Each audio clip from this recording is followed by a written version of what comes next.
La communication par excellence.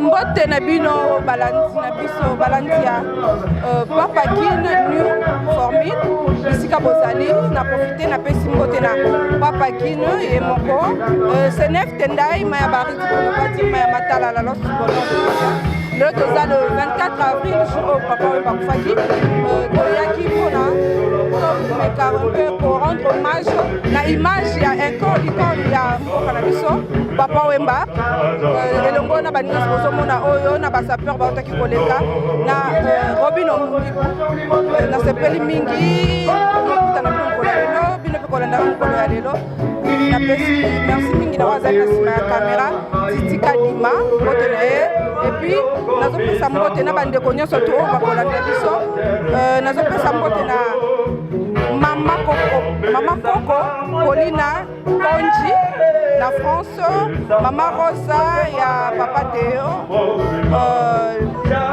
Oasis Info TV, la pesi mbote na Tom Obama du Congo, na Hollande, la pesi Tatiana Mba, na Lyon, Minamba, na Paris, Sonin Koulou, na Afrique du Sud, Sonia Kayuwa Chocolat. En tout cas, mbote na bino bo continuer kolanda image oyo, bo continuer kolanda image ya Papa Wemba, ya hommage ya Papa Wemba. En tout cas, na sepe mingi pe to mona ni mbala sima. Bye.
debout. Opesi makambu yeyo.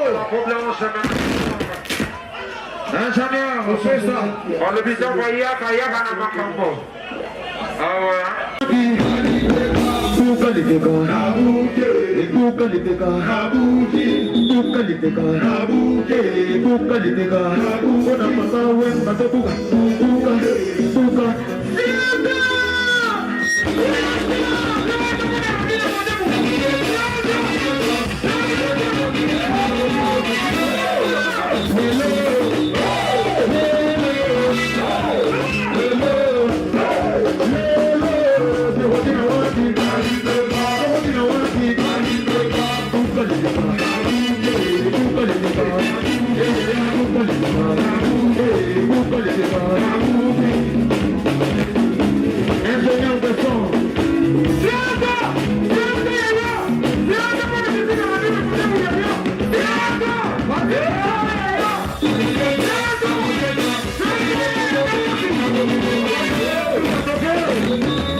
Ingénieur de son, qu'est-ce qui ne va pas?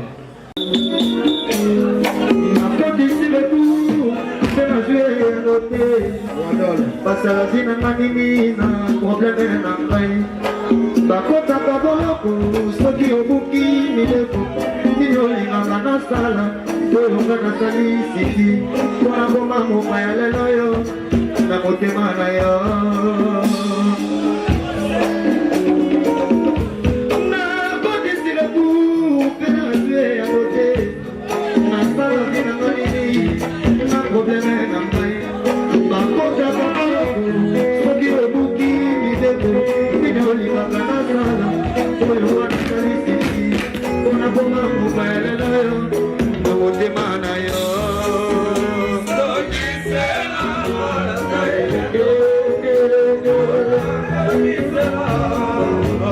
tema etelinga moto awa nazali toyembe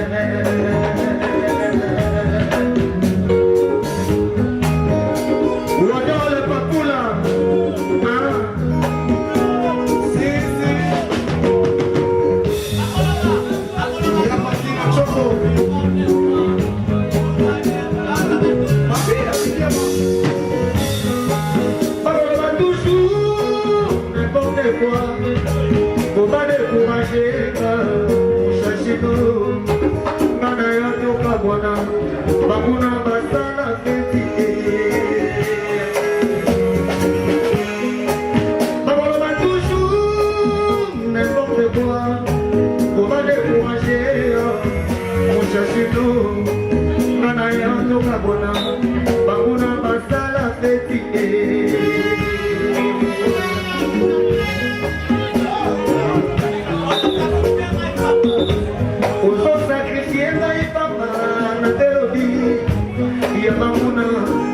je suis à l'information, oh Nathalie, innocent, innocent, innocent. Parole va toujours, n'importe quoi, on va décourager, mon cher Chilou, Nanaya Tokabona, Bakuna Basala Fetike.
Équation, tolère. Polimona yo ezali belia yamino mibale amabiola mobe Patina Toko, Réal le Japon, et bien sûr le Seigneur de la Terre. Polimona yo ezali belia yamino mibale amabiola mobe le grand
Baba